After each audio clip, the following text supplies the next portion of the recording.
Hello, Houston. How are you? It's Mr. McKinney here at Mr. McKinney's Historic Houston. Excited, of course, for our show we do every single first Wednesday of the month here at the Heritage Society called Live from the Heritage Society with Mr. McKinney. Today's show features Neal Parker. We're going to learn about 6th Ward history with the one and only Neal Parker. Do not miss out. Looking forward to this. But, of course, before we do talk about Neal Parker, have him on the show, we are going to talk about what's happening here at the Heritage Society. We've been here since 1954, preserving and protecting Houston's past, and we're looking forward to having an update about what's happening with Allison Ayers-Bell, our executive director. Come on down, Allison Bell.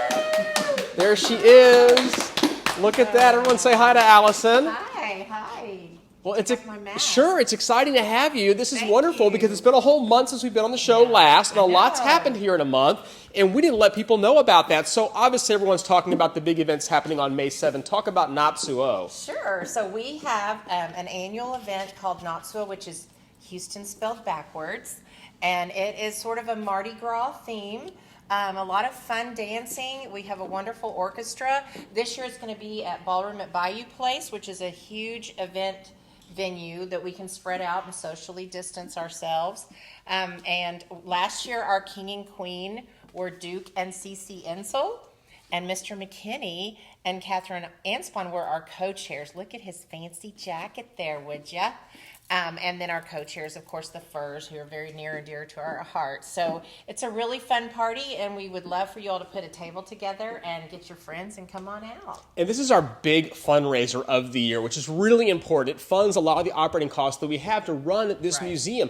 10 historic structures here on property, by the way. Great programs throughout the year. In fact, one that we just got finished doing, which we're going to talk a little more about too, was a big success, a whole year's worth of celebrating women's right to vote. That's right. We'll definitely talk about that. But this is not so. It is one of the most important parties that we do at the Heritage Society, but also you can be a part of. And there's different ways that you can be involved. As Allison Bell mentioned, the Bayou Place, the Ballroom at Bayou Place is built in 1967 as the old Albert Thomas Convention Center. So it's a big convention hall with 24-foot ceilings, if not larger, and just a really great space. So we can definitely space out and have a fun, successful event that raises funds and awareness. Of course, we got here at Latimer over here in Truett. Yes, Shelby Hodge came to the event last year. And board president Minette and her husband Peter Basil. And did I mention the date is Friday, May 7th. There we go. Friday, May 7th, Ballroom at Bayou Place. And of course, Laura Woods, our development director, can help you walk through the ticket purchase. But it's going to be really fun, and we hope you'll come meet us. It's going to be a fun event where we do need to raise a lot of money, so thank you. And definitely contact Laura L. Woods at heritagesociety.org, L. Woods at heritagesociety.org. Our amazing Director of Development, Laura Woods, has put this event together for all of us, and we want you to come support it. If you can't attend the event, you can always mail a contribution in. Lots of folks maybe didn't get a chance to make those annual contributions because we kind of shut down for a whole year all over. So if you're itching to make those contributions, the Heritage Society is a great 501c3 that does need the help, as you know. So thanks so much for doing that. Now, we have a lot of, but by the way, coming soon, I know we're going to have Neal Parker come soon. There's a lot more announcements, though. There he is, Neal Parker. But first, Neal Parker will be here shortly, okay? People are asking about this. There's been a great following. I hear he has a big following in it. Like a lot of people know who he is. And oh, yeah. The old 6th Ward. We had a SIP in the old 6th Ward we sure did. Years ago, and it was just a Now, tell the listeners out there what SIP is. Oh, SIP is, and of course we had to put those on hiatus, but that stands for See Interesting Places. And the Heritage Society and its members go out into the community to a historic building or a house, and we are welcomed in to see and learn about how people preserve their structures. So we try to keep it, of course, around, I guess, all around Houston, not too far out, and it's a ticketed event, so we don't give away the address until the day before. And it's a limited opportunity, by the way. It's like 40 to 50 people, which is, 25, 20 couples. So it really is a small, intimate event inside these houses. So stay tuned to heritagesociety.org. Because we want to bring those back. We are going to bring those back in a really fun way. So stay tuned for all that. But yeah, the 6th Ward is very popular, including Neal Parker as our speaker. Okay. Women's History exhibit. Talk about this because this made a big splash. Oh, yes. There was a lot of opportunity here. I mean, golly, we had, first off, thank you to Fox 26, by the way. Fox 26 for featuring the Heritage Society, Women's History exhibit. We had Ray Bryant, our buddy Ray Bryant, one of the co-curators for the exhibit itself, and of course Allison Bell, the executive director, joined me on Fox 26 as we talked about the exhibit and the space that was happening here. They came and did lots of great shots of all of us here. So I want to thank the team over at Fox 26 News for doing that for us. And of course, thank our buddy Maggie Flecknoe, Maggie in the mornings, because she was here in a big way. We were on for 4 hours from 6 o'clock until 9:45 in the morning, actually. Lots of great coverage. There's Heidi Vaughn, my special guest co-host for the Houston Hour radio show that I do with Maggie Flecknoe, talking about the legacy of Emma Richardson Cherry. And then we also had your alma mater. Talk about these girls. The Lamar, what are they called now? Rangerettes. Rangerettes. They were called something different when I was there. But the Lamar Rangerettes joined us. Maggie loved being in the, you see Maggie right here in the middle of the girls. And they did a little cheer for her and showing off their school spirit. And Mister McKinney has a connection with them because he sort of mentors them, and they come help us at events. They're wonderful. Yeah, the part of the leading ladies group. So it was a great way to have them too. We had some legends there also. Irma Galvan with Irma's, who's also featured in this amazing mural that we have on site at the Heritage Society. If you haven't had a chance to check out the mural, please come by. It is available when the museum hours are open to come by and get a photo in front of some of these icons, including, like I said, Irma Galvan. There she is on the mural next to Christina Morales and Felix Fraga, Yolanda Black Navarro, all these great folks. And then we also had with us too, speaking of important folks, we had with us Councilmember Amy Peck. Yeah, who didn't get to talk a lot, but she was with us. And Justice of the Peace Wanda Adams was here as well. So elected officials. From the current times and, of course, also the past, we had Gracie Sines join us as well. That's right. And then we have Ann Sloan over here on our history soapbox talking about women's history. Did a great job. History, look at her on there she is. Soapbox. It worked out well. It worked out great. And she did a good job. And all these clips are also available on the CW39 website. So if you missed these clips, you can go back and check them out on Maggie Flecknoe's YouTube channel as well. Our buddy over at CW39 covering a lot of Houston history. And then she also talked to the future of women with the young leading ladies that were Lamar High School seniors, part of the Rangerette group. So I think it was a success. Had a fun time showcasing women's history in the exhibits here. There's Minette Basil, of course, our board president. And we want to enjoy and recommend going to our website, heritageside.org, for more information about the women's history exhibit of the past. But you've got some big news, right? So, because it's been such a popular exhibit, we are leaving it up, extending its time for one more month, maybe possibly longer. So you still have some time. We are still offering private tours you can have with some of the curators, or you can just come on your own when the museum is open from 10 to 4 Wednesdays through Saturdays. Look at that. You see? So come join us. Learn more about women's history. You have an extra 30 days to check that out, by the way. So don't miss out. If you missed it for a whole year, it's your last opportunity. So thanks again to Maggie Flecknoe. Now, prizes, the fun part everybody looks forward to. We had some great folks last month, chiming in with some great ideas. Of course, we had Justice Ken Wise join us with Wise About Texas. So if you watched the show last month, again, it's on. We're committed to doing it the first Wednesday of every single month. So you will find us here at the Heritage Society, and you stay to the very end, listen to Justice Wise, then you heard the answer to these questions. So let's go over the questions. Question number 1. Where was the Capitol building in the slideshow located? Okay, he had a picture in the slideshow, and he talked about the Capitol building of the Republic of Texas. Who has got the answer? Let's see. Answer is... Who's in Houston, Texas? How about that? We all know that. Okay. Who got it right, though? Am I telling you? Oh, Sharon Schmidt Sampson. You know, she's awesome. You met her recently, right? I got to meet her at the River Oaks Theater. I'm active with Sarah Gish and a bunch of other folks that are working really hard. Phoebe Tudor and Minette as well. Yes. Golly, and a lot of awesome folks that are working to bring awareness to the River Oaks Theater. The fight is not over yet, so we're trying to make sure people understand that. And I met her at that event. And what did she say? She came up to you and said that she loves our show. She loves the show. She watches. She watches a lot, and this isn't the first time she's won. Oh, no, she's got a lot of prizes. So great. Thank you so much, Sharon, for saying hi that day, but also for watching the Heritage Society show here. We do appreciate that, and you're a winner, so we'll get a prize to you as well. Okay, question number 2. Where did the cannons given to the Texas Army come from? The twin sister, the cannons. Justice Wise talked all about this in detail. The answer is... Cincinnati, Ohio. Look at that, and who got it right? Let's see. Our winner, Dorothy Schultz Poole. A new winner. How about she's that? A new winner. Yeah, a new viewer, new winner. How about that? Well, thank you so much, Dorothy, for chiming in and answering these questions. And you can answer questions, too, towards the end of our program. As you all know, the last about 5 minutes or so, we have 5 questions that we ask, okay? All right, question number 3. Which 2 animals did Pamelia Mann loan to the Texas Army? I forgot how he pronounced it. He pronounced it both ways, actually. I think it's a potato kind of thing. But loan is the key word. So what is the answer? This is the one she famously fought him when they tried to take her. Yes, tough frontier lady. Oxen. That's right. It was Oxen. And the winner was, or is... Chris Conrad. Hey, Chris Conrad. You're one of life's winners. Yay. Thank you so much for answering the question correctly and for watching the show last month. Thank okay? you. All right. Question number 4. How long did the Battle of San Jacinto last? Look at this. Here's the answer. 18 minutes. That's it. Right. 18 minutes. 18 minutes. For such a famous battle. And the winner is? Who's our winner? Diane Barnett. Hey, Diane Barnett, you won a prize. So Allison Bell will have that prize the most. What should they do, by the way? To email you at abell? If they could email me at abell@heritagesociety.org, or you can call us and just say, hey, I'm a winner and here's my address.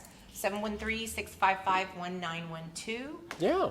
Or we sometimes we reach out to you on Facebook if we can find you. But if you can reach out to us, that would be better. There you go.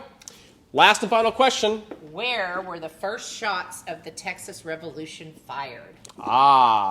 Here's the answer. Texas question. According to Justice Wise. Gonzales, Texas. And the winner is... Davy Crockett. Davy Crockett. Now, this is a real thing. Davy Crockett is what his name is on Facebook, and he's the one who got the question right according to our Facebook timestamp. So he won. And according to Justice Wise, he is actually a judge himself. His real name is not Davy Crockett, but I will reach out to Justice Wise. He wants to remain anonymous. Well, probably in that profession, like a lot of times they do want to. So no worries. But we will get Davy Crockett his prize through Justice Wise, who is also our awesome chair. Yes. He's our king. Our king for this year's gala. Of course, Duke's our chair. You're right. Yeah. So we're looking forward to that. Well, thank you, Allison Bell, for joining us. Heritage Society Executive Director Allison Bell. You can reach out to her anytime. You'll see her different events that we have here at the Heritage Society.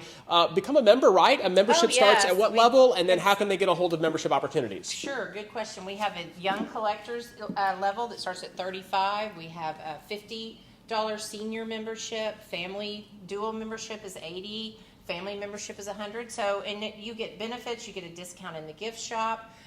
If you come to the SIPs, you get a discount for those, if we can have those again. So a lot of wonderful benefits, and we love our members. We always need more, especially young people. There you go. Thank you again, Allison Bell. All right, we're going to take it over to our stage, and we're going to get ready for our guest coming up. Of course, Neal Parker is going to be on the show a little bit later on. We still got a couple more things that we want to bring to your attention, fun things that are happening here at the Heritage Society. Looking forward to this. Okay, what do we have on the agenda? Let's check it out. We got to say thank you to Justice Wise one more time because he did a great job. Justice Ken Wise, Wise About Texas podcast. If you're not watching or listening to that show, you definitely should because that particular show, he drops a new podcast all the time, and you're going to learn a lot about Texas history, okay? All right, so thank you once again to Justice Ken Wise. Wise About Texas podcast. Definitely look it up. And we had a lot of fun, by the way. We had a lot of fun, and you can see the video on YouTube, okay? You can also see past episodes we have here live at the Heritage Society on YouTube as well. For example, Priscilla T. Graham, whose brand new book just came out, by the way, about the Black YMCA and about the history of the African-American experience in Fourth Ward, okay? That's the title of her book. So definitely go and check those out at PriscillaTGraham.com for more information about what she does. Okay, Robert Sakowitz, that episode is also available on our YouTube channel. By the way, the YouTube channel for the Heritage Society is very simple. You just go to YouTube and you look up the Heritage Society, and we like you to subscribe because we only have about 216 subscribers, so we do need more subscribers. That means the world to us because you will get great video content about the history of our city's past. For example, amazing videos. Michael Delio over there did a lot of great documentaries, history tours, African-American tours, architecture tours, Nichols Rice Cherry House, just the live shows, as we mentioned earlier, all available at the Heritage Society's YouTube channel, so do not miss out. Okay.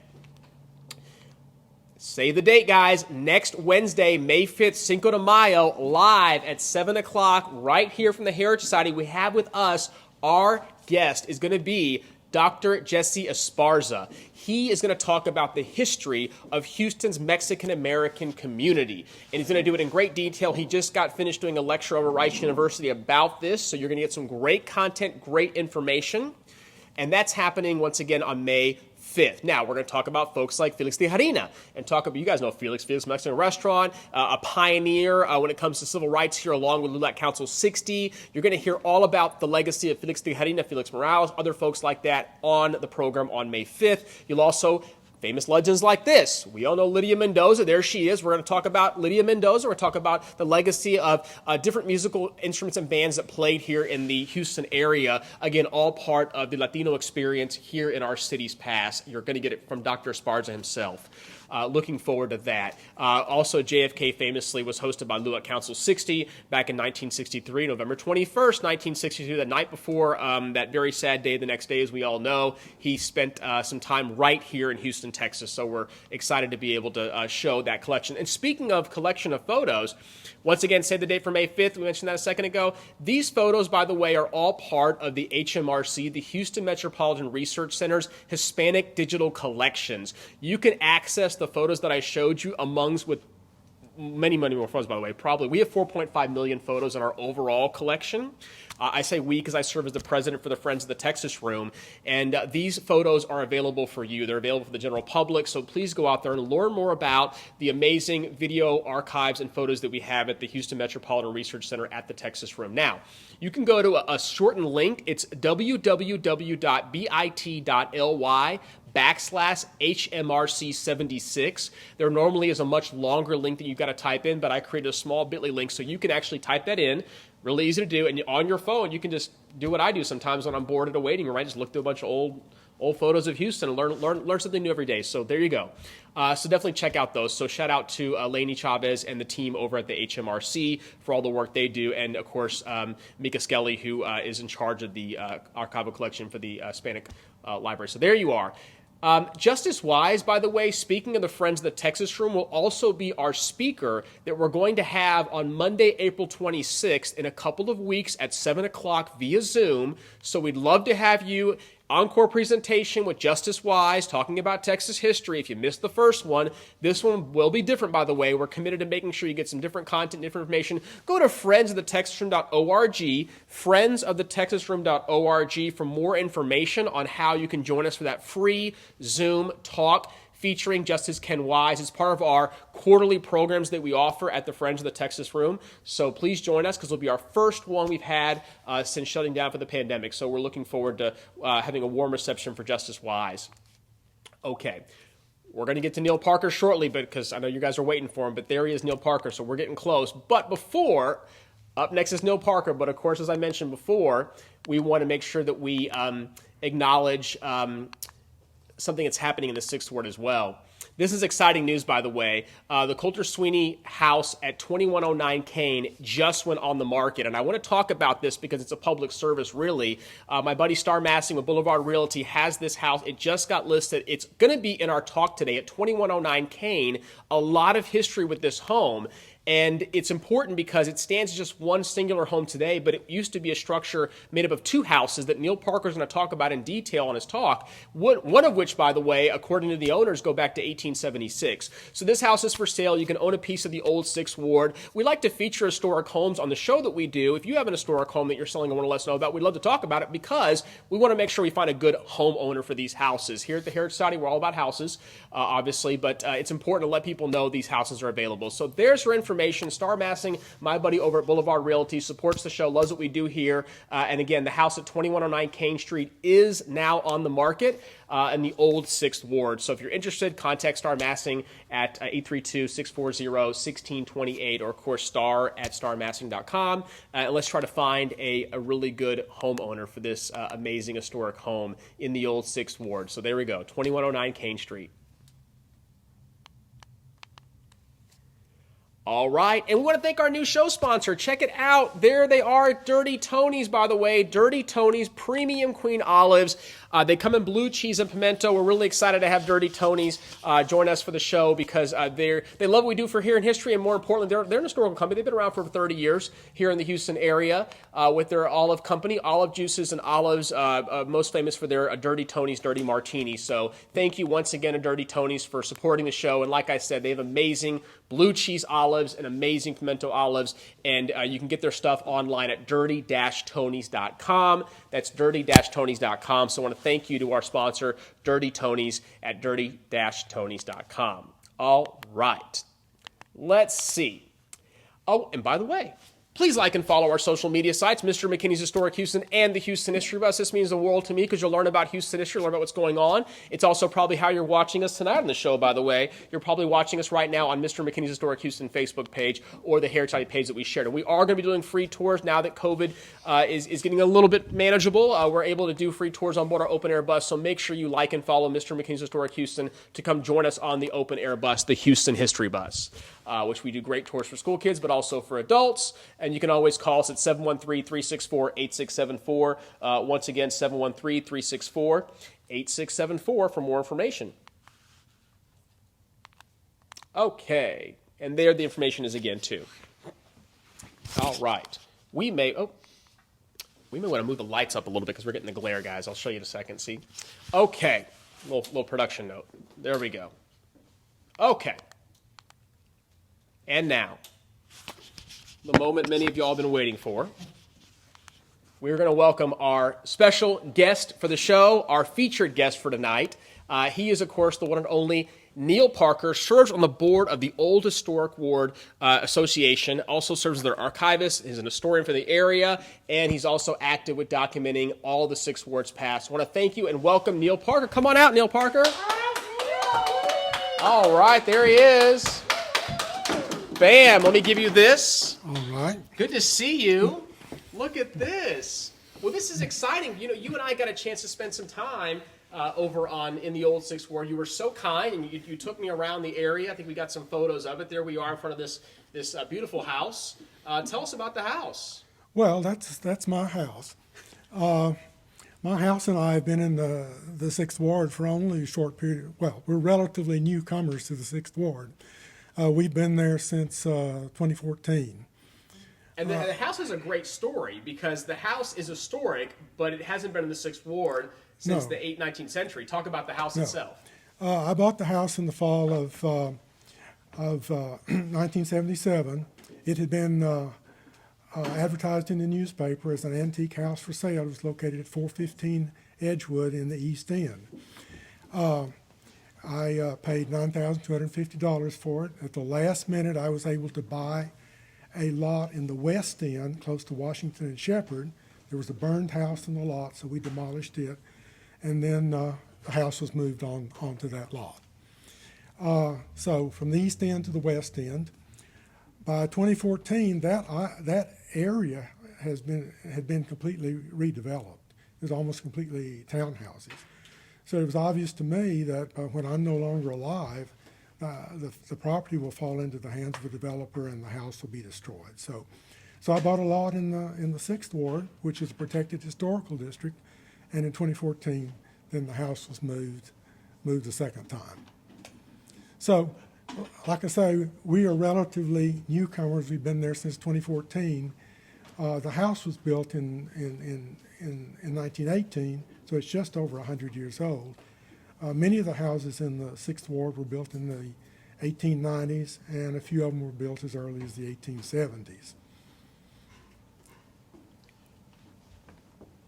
Well, and you have some show and tell items we're going to have you show us a little bit later on, because I think it's really special that you brought some things, a little piece of the Old 6th Ward, at least in memory. But this is neat. So I want us to first talk about the wards, because people are often confused when you say wards. We don't have modern day wards. We call them something different. But talk about the wards. Well, a lot of people do know what the wards were, but a lot of people don't. Houston was incorporated in 1837. In 1840, the city was divided into 4 districts. The city council consisted of the mayor and 2 representatives from each district. They were called aldermen. And those 4 districts were the wards. They were defined by the intersection of Main Street and Congress Avenue. So that intersection, which you can see here in the red lines, that defines 4 quadrants numbered counterclockwise 1, 2, 3, and 4. Those were the original 4 wards in the city. And then in 1866, a 5th ward was created. All of the land north of Buffalo Bayou and east of White Oak and Little White Oak, that land was incorporated into the 5th ward.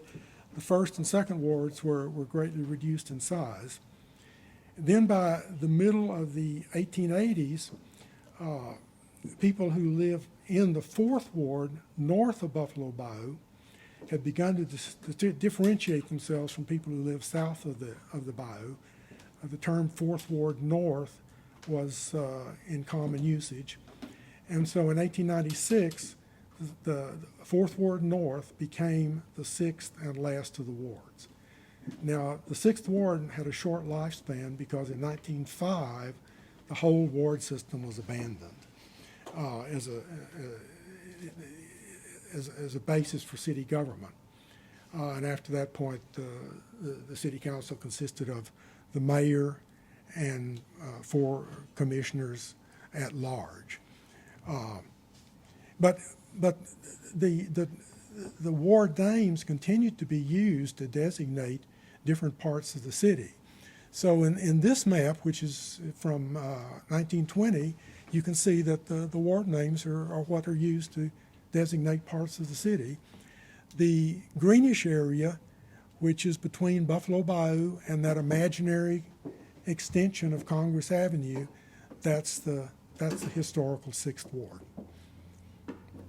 that triangular area. So that's the historical 6th ward. So one question you could ask is, well, what does the 6th ward mean today? In other words, if somebody says some event is going to take place in the 6th ward, what area of town do people think about? In this map, this is just a Google map, the meandering blue line is obviously Buffalo Bayou. The line which crosses it is Memorial Drive. The line above that is Washington Avenue.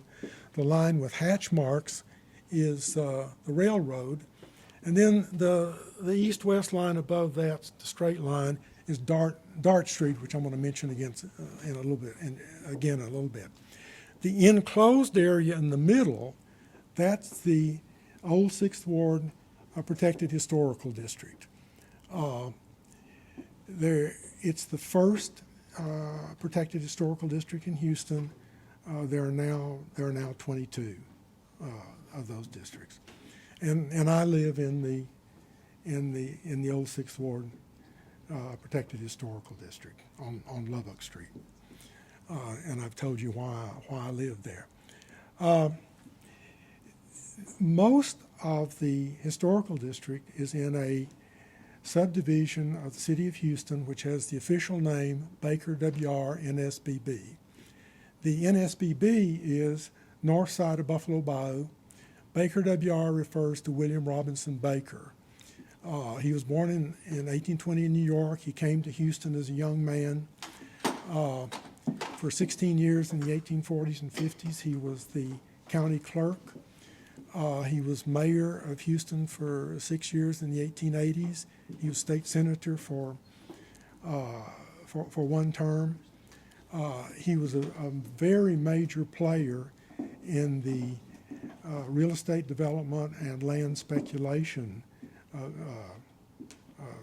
business. And he was associated for many years with the Houston and Texas Central Railroad. He died in 1890. I have seen the inventory of his estate, and it's really amazing the amount of land that he owned. It's not only urban property in Houston, he owned land in many different counties, 640 acres there, 1,000 acres somewhere else.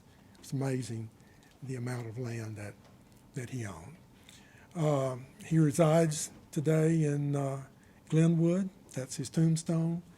Lots of people who played an important role in Houston history are buried in Glenwood. One of the things I didn't point out in that map was that greenish blob that was in the map. Those are two large cemeteries that are west of the historical district, Glenwood and the Washington Cemetery. This next slide is the Hollingsworth Map. In 1838, S.B. Hollingsworth was commissioned to survey land west of the original town site and also land north of Buffalo Bayou. And what you see here are long, narrow tracts of land north of the bayou. All of them have frontage on the bayou, and the northern boundary of it, which I don't think, you can see it. It's actually it's an east-west line, which is Dart Street, which I mentioned earlier. In the next slide, now you see we're going to see where W.R. Baker's subdivision came from. In 1838, he purchased 3 contiguous tracts. They were called lots in the Hollingsworth survey, 1, 2, and 13. You can see W.R.B. written in red, W.R. Baker. They comprised 130 acres, and they became his subdivision. The lot number 4 that you see in green, that's the core area of the Glenwood Cemetery, and then the east part of lot number 5 is the Washington Cemetery. Baker bought this land in 1838. In 1858, 20 years later, he created a rectilinear grid of lots, of blocks and streets, and he began to sell lots. The first lot sale was in January of 1859. Okay, well, let's talk about some of the houses in the 6th Ward. Let's start with the grandest house. This is 2018 Kane at the corner of Kane and Henderson. This classical revival house was built about 1906 by William Lighthouse. At the time that he built it, he was a collector for the Butler Brick Works. Later, he became the manager of the A.T. Lucas Brick Works, and finally, in the last years of his life in the 1830s, he was the owner of his own brick works. And we know Lucas Bricks, but also that's not typical old 6th Ward homes. Oh no, absolutely absolutely not. Interesting. We're giving you the best part first, but well, one of the ways in which it's not typical, it's bigger and grander than most of the houses, but it's a masonry house, meaning it has load-bearing masonry walls, and it's the only masonry house in the neighborhood. This shows a small brick house immediately east of the grand house on the corner.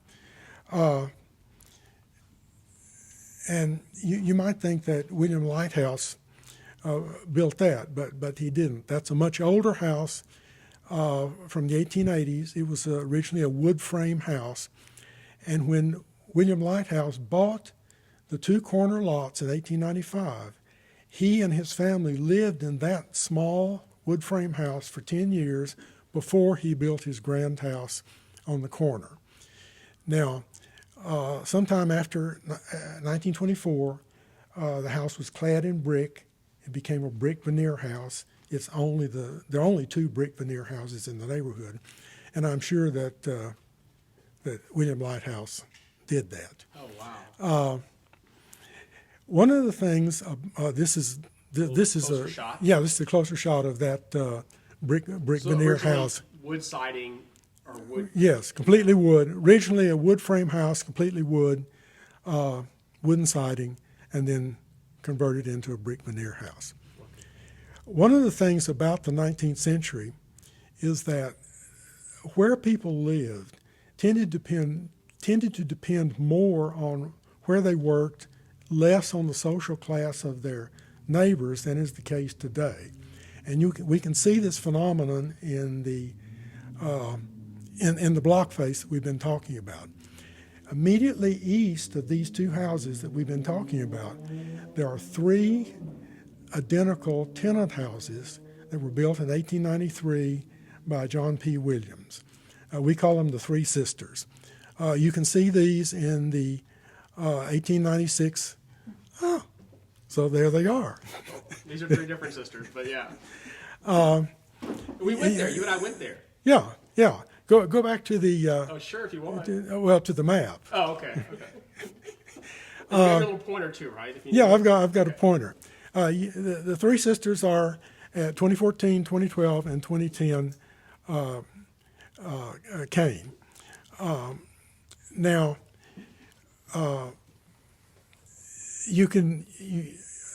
this is the 1907 map. There should be an 1896 map. In any event. I think it's right here. How about this one? Yeah. Yes, that's the 1896 map. The Three Sisters built by John P.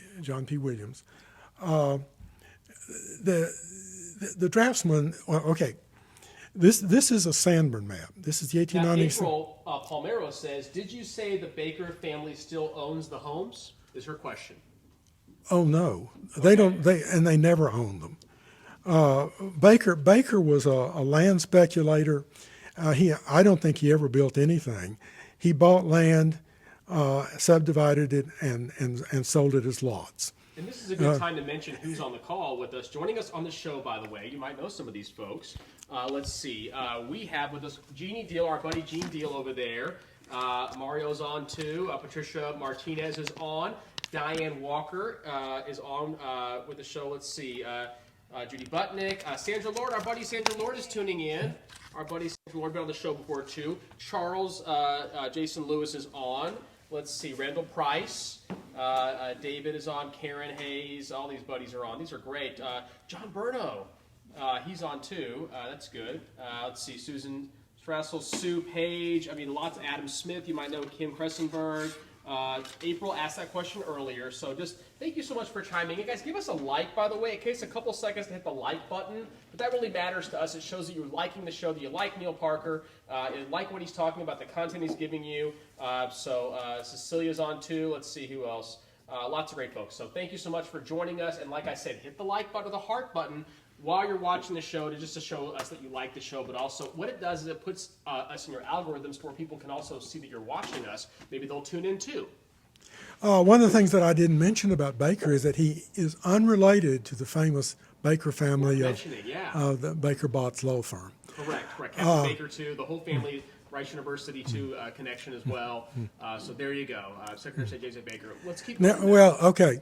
Let's go back 1880. Oh, yeah, okay. 96, yeah. So, okay, I've said over and over again that the Three Sisters were identical. Now, the draftsman here was a little sloppy because it looks like they're getting bigger from west to east, but that's not true. They're entirely identical. In 1896, William Lighthouse is still living in this wooden frame cottage right here. He has still not built his grand house on the corner. Which would be right here. Yes, right there. That corner, yeah. So the brick house would be right about here. That's right. Well, let's go to the 1907. There he is. So in the Sanborn maps, and I need to do an aside and explain what the value of a Sanborn map, what it is. And also, too, by the way, there's collections. University of Texas, for example, has a great collection of Sanborn maps. We also have them over at the HMRC, so people can look at them as well. Those aren't digitized yet, I don't believe. But talk about what the Sanborn maps are and why they're so valuable to your research. From about 1860 to 1960, the Sanborn Company made maps of urban areas all over the United States, big cities and small towns, and these were used by fire insurance companies for purposes of setting rates. For the 6th Ward, we have maps for 1890, 1896, 1907, 1924, and 1950. The maps that I'm showing you here are from the Dolph Briscoe Center at the University of Texas in Austin. They're very nice maps. They're in color, easy to use. They're accessible to anybody. Available online. Available online. Yeah, a lot of searching though. The Houston Public Library has a full set of Texas maps for many different towns and cities in Texas. They're not as nice as these. They're not in color, but they're a great full resource, Yeah, and for what you do too, painting a picture of the city's past, they're going to answer a lot of questions that Neal Parker has when he was doing your research, yeah. as you said earlier. We're gonna see more I sampling. do want to mention Betty Trapp Chapman just joined the call. How about that? She's watching us now, and Betty Trapp Chapman says, "Thank you, Neal Parker, enjoying this walk into the past." So that comes from Betty Trapp Chapman. Okay. Okay.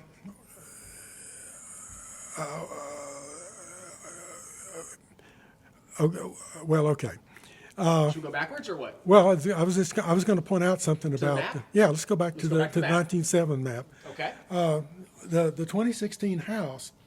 You see the porch right all the way across the front. Every house in the 19th century had a porch, and the 2016 where William Lighthouse lived for 10 years had a porch all the way across the front.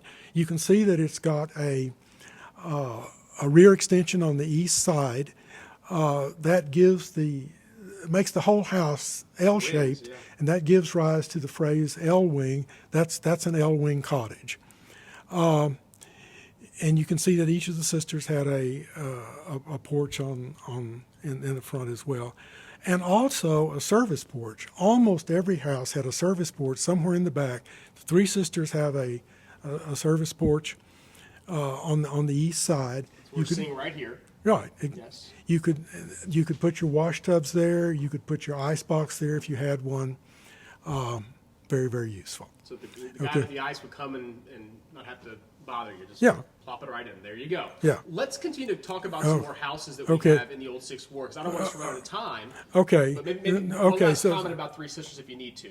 okay. Well, we'll just go This is 2014, and on the west, almost identical house. I will point out. Point that out with your. Well, the gable ornament and the window in the gable are identical to the other one. They're identical in the three houses. Except. And one of the things about these porches, the porches are on the southeast corner. If a house was located on the north side of the street and the porch was the corner of the house, then the porch will almost always be on the southeast corner rather than the southwest corner to catch the prevailing breeze from the southeast. Now this is 2010, and sometime before 1924, the owner expanded the porch so that it now covers almost all the But whole you can still tell front the of the Three house. Sisters. Yeah. And it's a great story. And these were very small. These were about 600 square feet Tell folks who built apiece. Three Sisters again. John P. Williams, 1993, and almost 1993. during the 106 years between 1893 and 1999, almost all during that entire period of time, these had the same owner and they were tenant property. Wow. They were rental property. Now they now have three separate owners. Two are owner occupied. One is still rental property. Rental property. 2003 King Street. So this is an example of what many preservationists consider to be best practices. There's a large addition in the back, and almost all of the houses in the Sixth Ward have been added onto. That includes the Three Sisters. But this large addition is connected to the original house by a corridor or breezeway, and that causes it to have minimal impact on the structure of the original house.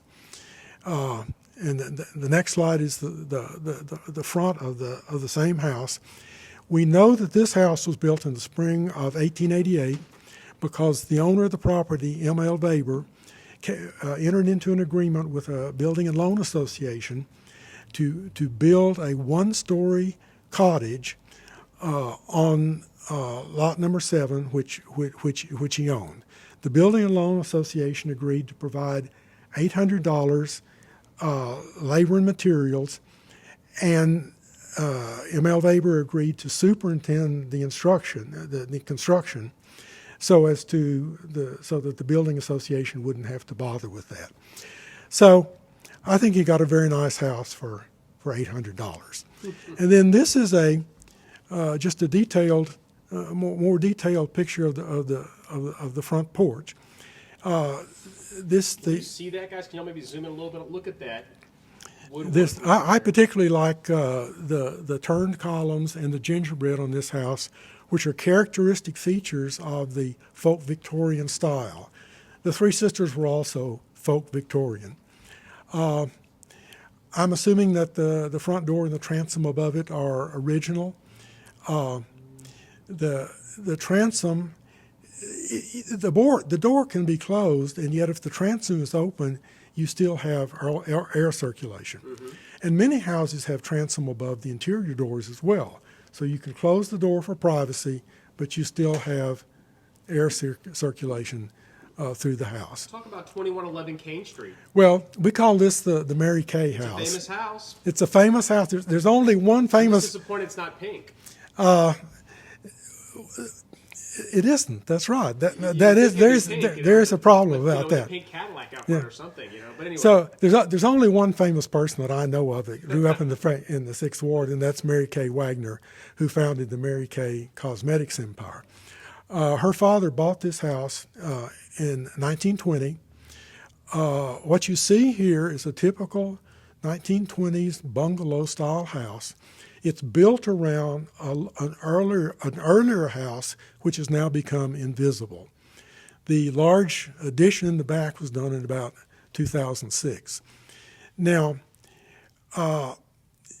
one of the things that is atypical about this house is I think there's go to the next one, you see, yeah, you see it more clearly. The attic fanlight window is a colonial revival feature, along with the double doors and the side lights on the sides of the doors, which is not typical of the 6th Ward and not typical of the bungalow style. So a plausible conjecture, and note that I use the word conjecture, a plausible conjecture is that the real estate developer that had done the large-scale remodel and rebuild purchased these two elements as salvage from some grander house located in some other neighborhood that was being demolished at the time and incorporated them into this house. Now, the house that you see here is 2109 Kane that we mentioned earlier. This won a Good Brick Award in 2011 and was on the Good Brick Tour in 2019. Go back to the yeah. Okay. What I wanted to do, it has a porch all the way across the front, okay. And I wanted to draw your attention to the construction method of the front wall. That's we call that box and strip or board and batten. The boards are the wide boards, which are 1x12s, and the battens are the thin strips, or the strips that cover the cracks between the boards. Now, sheds and barns are often built using that technique, but it can also be used for houses. And houses built that way are sometimes called box houses. You can see 2109. Yeah, this is 2109 Kane in the 1907 Sanborn map. Porch all the way across the front, dotted lines indicate a porch, and you see that this is an L-wing cottage with a rather large service porch on the east side of the rear extension.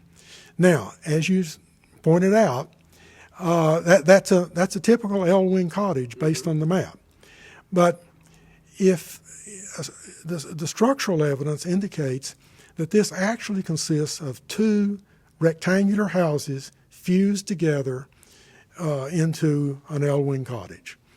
So the question would arise, well, where do these houses come from? This is what we know. We know that in 1880, John Sweeney purchased from his brother-in-law the two corner lots. This is from the deed records. From city directories, we know that from 1878 onward, he and his wife and his mother-in-law lived on those two corner lots. In 1889, he purchased another lot west of these two lots. And then from the Harris County contract records, we know that in 1892, he contracted to build a large two-story house on the corner lot.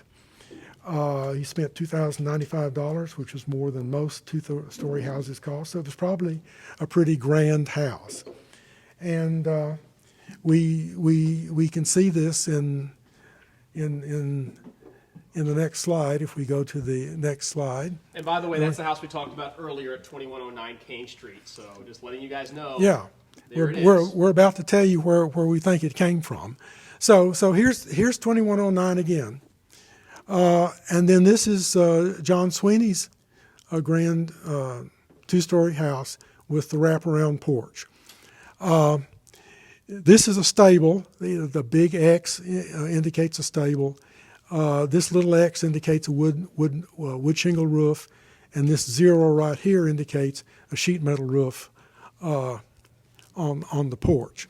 You can see that this house occupies mostly the corner lot, but also to some degree the interior lot.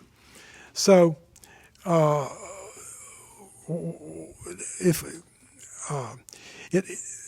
okay, so this was built in 1892. John Sweeney had a good job. He was the manager of an oil mill, but he may have bit off more than he could chew, because by 1898 the taxes were in arrears, and the property was sold by the sheriff at a tax sale. The two corner lots. Let's go back, because we're not quite here yet. We're running out of time, so what we want to do is we want to get through some more houses before. Okay. Because we're getting close to being out of time, so I want to make sure. Okay. So I'll let you finish at that point. Okay. So well, in 1911, the two corner lots were bought by Ed Sachs. He had a business selling coal and firewood. And sometime before 1924, and if we have a comparison of the 1924 and 1907 maps, you can see that he picked up, this is it, he picked up the two-story house and moved it about 40 feet westward when people do this, it's usually to free up space for something else. Correct. We know what that was. Yes. Which is this structure here. Yes. Talk a little bit about this. This is a landmark in the neighborhood now. It's a gem. And so we don't run out of time. I want you to talk about Henderson and Kane a little bit. So Ed Sachs didn't do anything. Mm-hmm. He moved this house, but he didn't do anything. It was not until 1940 when... This spot right here we're talking about. Yeah. It was not until 1940, after he sold the property, when a grocery store was built here. Lawrence Scardino built a grocery store which he called Scardino's Food Shop. He lived behind the grocery store in the area where you see the mural at this time. Now, you may think, you see that two-story house in the background?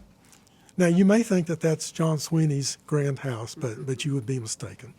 It met a sad end. In the early morning hours of August the 25th, 1956, a fire broke out in the downstairs kitchen. The house was soon engulfed in flames.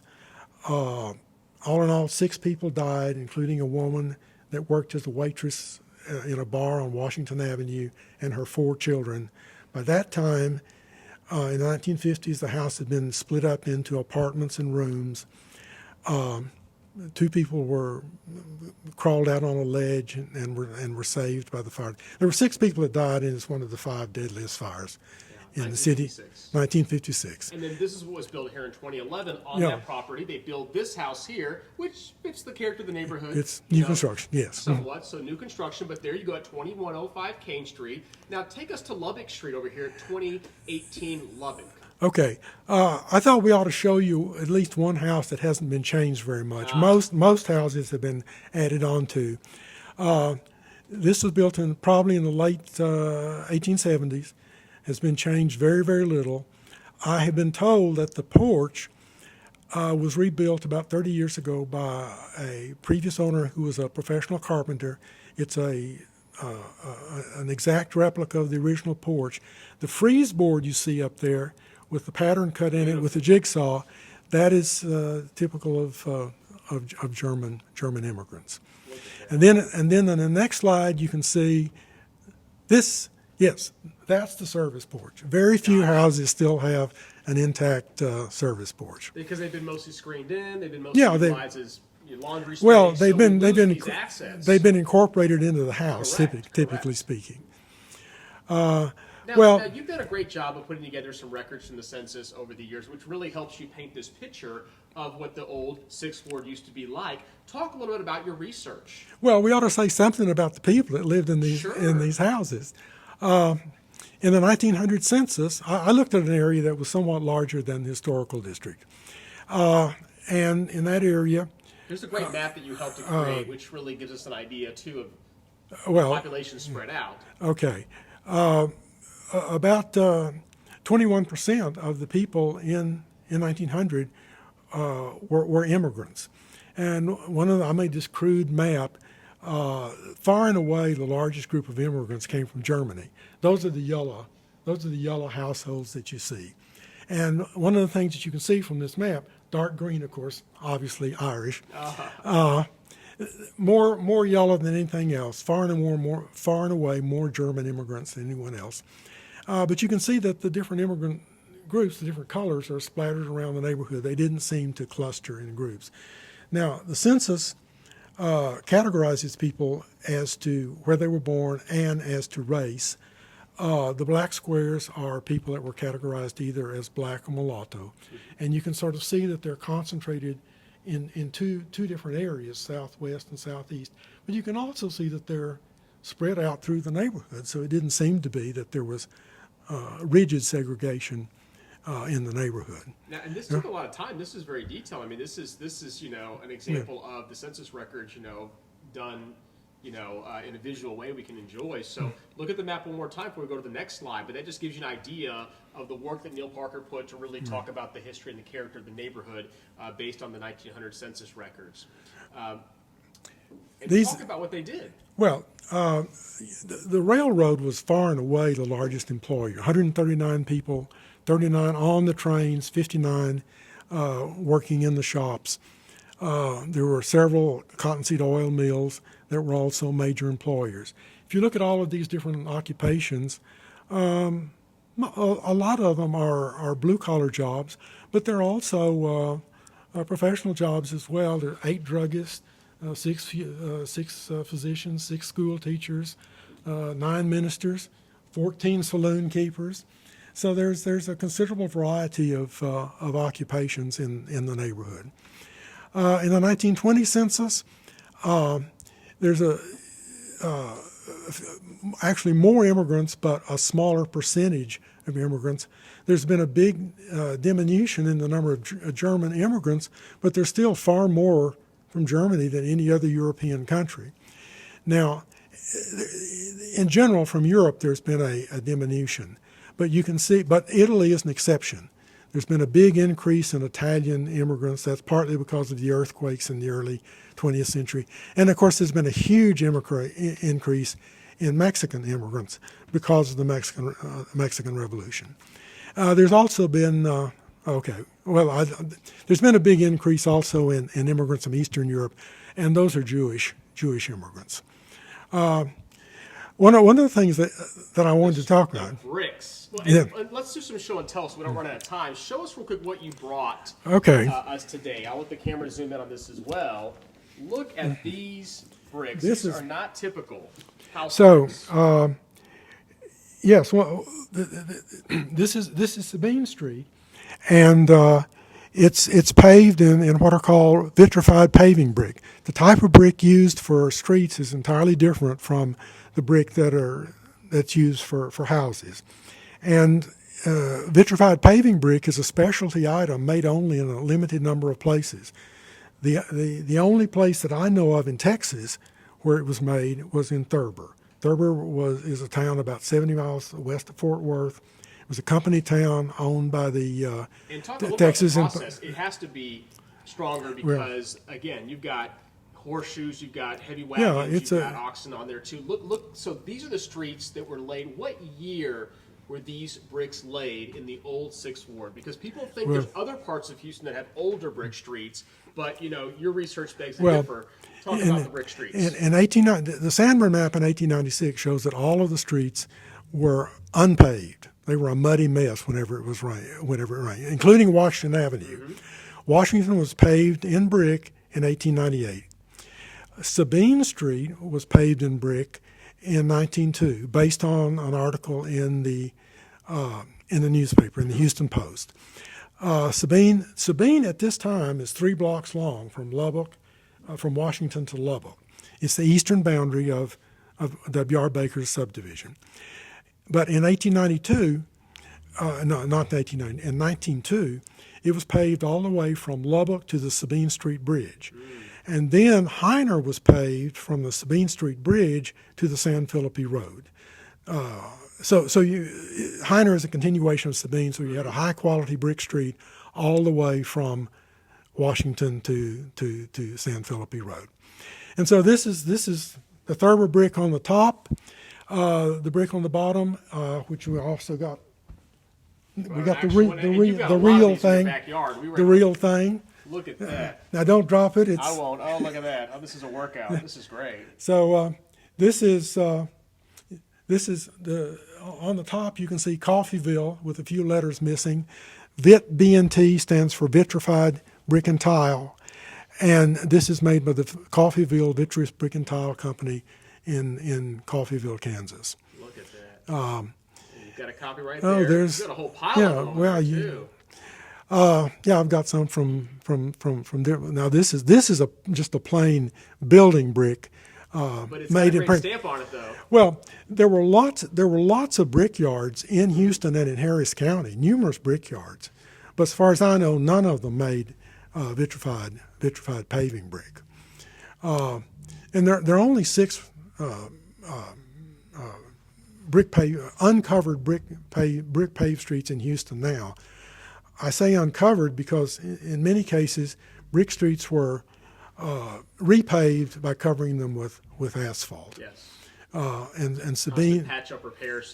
So there are certain streets in Houston that might be older than the ones that are exposed in Sabine, but that is the oldest exposed. It's the oldest exposed. Yeah. 'Cause we see brick streets Now, throughout now, Houston. far and away, the longest brick streets in Houston are Andrews and Wilson in the 4th Ward. Those were paved in brick with vitrified paving brick in 1914 by the Eureka Paving Company under contract with the city of Houston. The city paid part, the street railway paid part, and property owners on both sides of the street paid right part here of the on Broadway? cost. Those are mostly Coffeyvilles. Coffeyville? In fact, all of these here going this direction are Coffeyvilles, and these are Thurbers. Thurbers are slightly smaller brick. So Look at that. Yeah. There you go. And this is before. This is before Okay. 1965. This is the street. This is the intersection of Kane and Sabine today. This is before 1965. The Kane was paved in asphalt in 1965, and here it appears to be gravel. So that's why I say this is before 1965. In 2018, Sabine was completely rebuilt. The bricks were taken up. They were put on pallets. They were put into storage. New sanitary sewers and storm sewers were laid. A layer of concrete We're at Kane was and poured. Lubbock over here, right? Kane and Lubbock Street. This is Kane and Lubbock right up there, yeah. And then sand was put on top of the concrete, and then the brick were relayed in the. And so More this cosmetic. is this is just south of Washington, and the original brick are now being relayed in sand. And the curbs. Original. Yes, these are original, and this is not concrete. These are blocks of stone which are embedded in the ground, and this is finally the process. Yeah. They're toward the end. They're arriving at Lubbock Street. Okay, so let's let's talk about the train stations. Okay, because the train was the bread and butter for the community. Yeah. People made their money from the train on both in a variety of areas. Working for the train companies. Now we have to admit that the train stations were not in the 6th Ward. Correct. They were in the 1st Ward. In this map, that spot right there is the Amtrak station. The modern one, yes. And this is the imaginary line that defines the boundary between the two wards. And this line with the hatch marks, of course, is that's the Houston and Texas Central Railroad. Those tracks were laid down in 1856. And so if you're familiar with this area, you know that Washington Avenue comes to an abrupt end in the parking lot of the Amtrak station. This blue spot is the Amtrak station. This is where Washington comes to an end. In 1896, this is the 1896 Sandburg map. In 1896, Washington continued eastward. If you were going to downtown, you would turn right here on 5th Street, which no longer exists. There's a iron bridge that takes you to Franklin. A wooden bridge takes you to Louisiana. The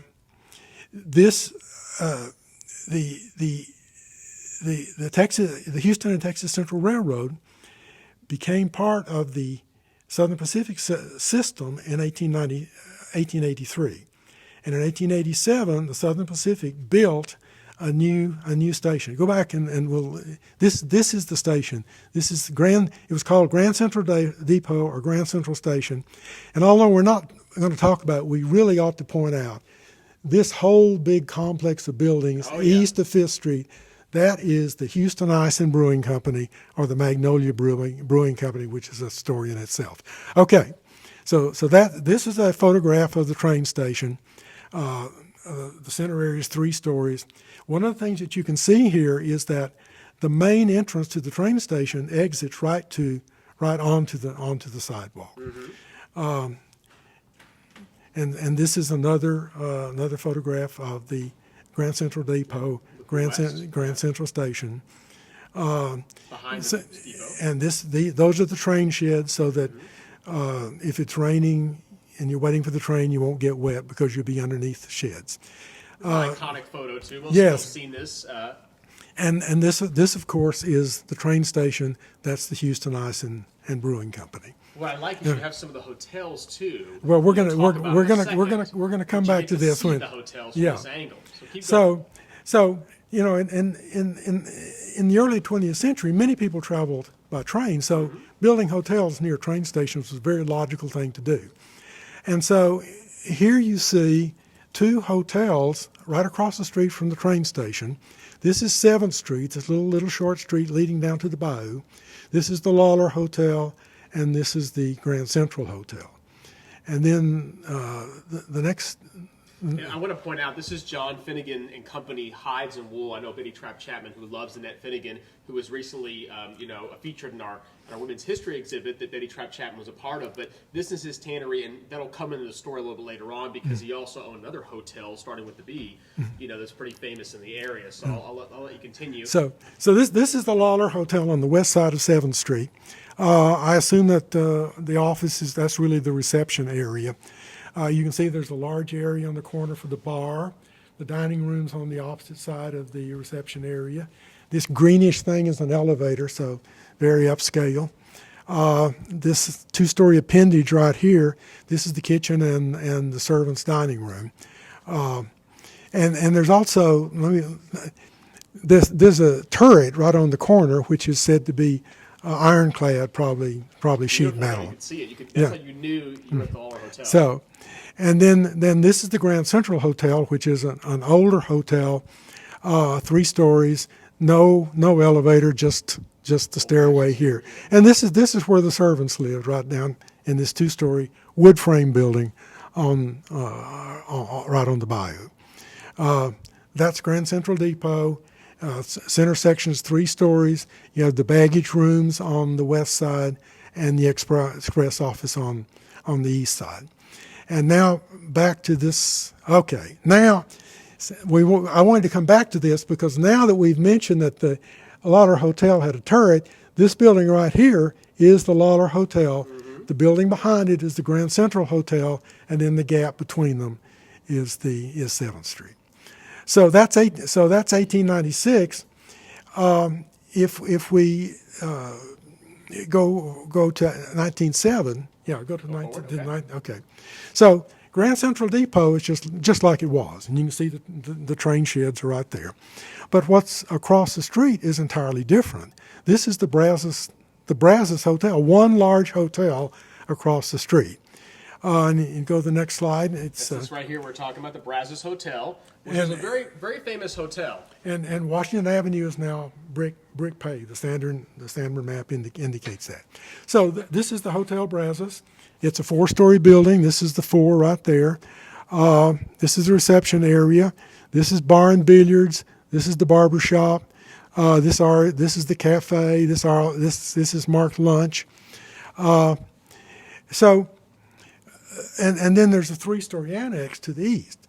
So the question is, what happened? I mean, were those the old hotels demolished so that we could build a brand new hotel?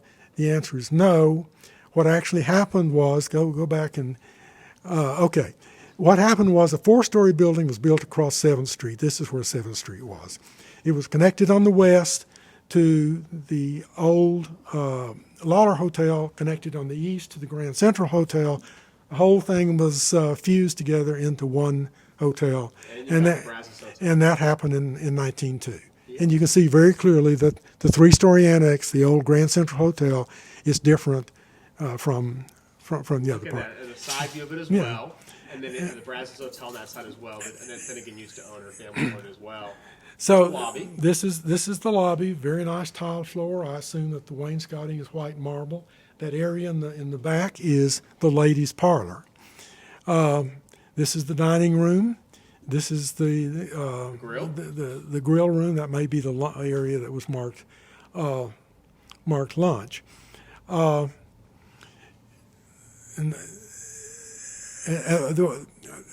This slide, what this shows is that there was another hotel. This is the McAtee Hotel. And the next slide this is from a postcard, shows the 5-story McAtee Hotel, which I believe opened up in 1907. And here you can see the streetcar also. And then there's one other hotel that we ought to mention. This was built in the early 20s. This is the Tennison Hotel, which in fact is still there. That's what's so great about it. It's still there. It's the last of one of the footprints for the hotel. It's almost like the 1911 Union Station, for example. All gone, or the William Penn Hotel and the Ben Milam Hotel. Everything is gone in that area except for the George, 1912. But let's keep going because I don't want to forget how the actual depot changes over time, and they've got a new addition. This photograph is especially interesting because it shows that the new depot, which was built in 1936 and which was still called Grand Central Depot, was built. It was built right next to the old depot, which shows that south of it, technically, or just which shows that the new depot occupies the space where Washington Avenue used to be. There, So Washington ceased to be a through street in 1934, and this is the new station. Another photograph of the new station. And the inside too is pretty. Let's talk about the inside. And this is there were two large murals at each end. This is Sam Houston entering the town, the new town, in 1837. And one of the things that we ought to mention, the old station only lasted less than 50 years. The new station lasted less than 30 years. And it was demolished in about 1959 to build the new post office, which no longer functions as a post office, but it's good. It's still there. Kirby Lou and Frank Lou, Love It commercial that are keeping it going. Well, now's the part of the show we ask the 5 questions for those awesome folks that stayed with us to the very end. Thank you so much for doing so. Now we've got 5 questions about the historic 6th Ward. that Neal Parker's going to ask. So, Neal, we're not going to give the answers until next month's show when we have Dr. Jesse Esparza come talk to us. But we are going to give the questions out right now so folks that are still watching us can win some prizes. So, what is your first question you have for the audience? Number one. Okay, I think these are pretty simple. How many wards were there originally in Houston? Okay. The question is, how many wards were there originally in Houston? Okay, that's the question number one. How many wards, and are people chiming in? Some people are getting ready. They're chiming in. Okay, keep chiming in, guys. Just let's get some answers going. Okay, what's our second question? What is the name of Houston's oldest brick street? What is the street name of Houston's oldest brick street? So we want the street name of Houston's oldest brick street. Some people are chiming in, but get your answers in, guys, so we can get you some prizes, okay? Third question. What was the name of the 1887 Southern Pacific train station? Okay. What was the name of the train station? What was the name of the train station? The 1887, we showed you several photos of the train station. It did have a name. It was pretty special to lots of folks that remember it. So what is the name of the train station, okay? All right, question number 4. What was the most common architectural style in the 6th Ward? What was the most common architectural style in the 6th Ward? Neal Parker mentioned it a couple times in the talk at the early start of the talk. So what was the, say it again? What was the most common architectural style in the 6th? Most common architectural style. So look for the most common architectural style in the old 6th Ward. Okay, last and final question. What country did the greatest number of immigrants come from in the early 20th century? Okay, say it again. What country did the greatest number of immigrants come from in the early 20th century? Okay, there you go.